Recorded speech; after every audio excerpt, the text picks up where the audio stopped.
जनतेचे प्रश्न आणि सामाजिक विषय प्रभावीपणे मांडणाऱ्या पत्रकारांचा 15 ऑगस्ट निमित्त अकोल्यात भव्य सन्मान सोहळा पार पडला।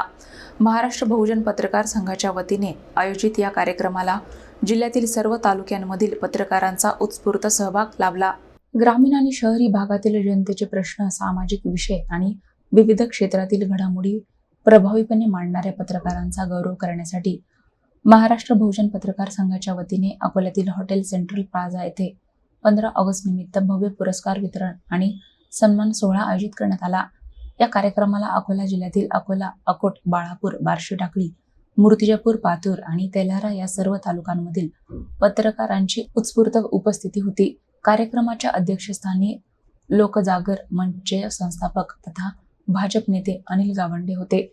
यावेळी डॉक्टर गजानन नारे, ॲडव्होकेट सुधाकर घुमकर आणि विठ्ठल महल्ले यांची प्रमुख उपस्थिती होती। या सोहळ्यात संजय खांडेकर, योगेश घरफट, विलास देशमुख, शांतनू राऊत, श्रीकांत राऊत, रवी देशमुख, शिवाजी भोसले, सुनील कोरडिया, विकल्प ठाकूर, रिजवान खान, योगेश विभूते, अनुराग अभंग, मुकुंद कोरडे, सदानंद खारोडे, अनवर खान, हनीफ खान, शेषराव शिरसाट, प्रचारक ओलवे, सुभाष अग्रवाल आणि गजानन येनकर यांना पुरस्कार देऊन गौरवण्यात आले। पत्रकारितेच्या माध्यमातून समाजासाठी योगदान देणाऱ्या पत्रकारांचा सन्मान करणारा हा उपक्रम भविष्यातही अधिक व्यापक स्वरूपात राबविण्याचा निर्धार यावेळी व्यक्त करण्यात आला।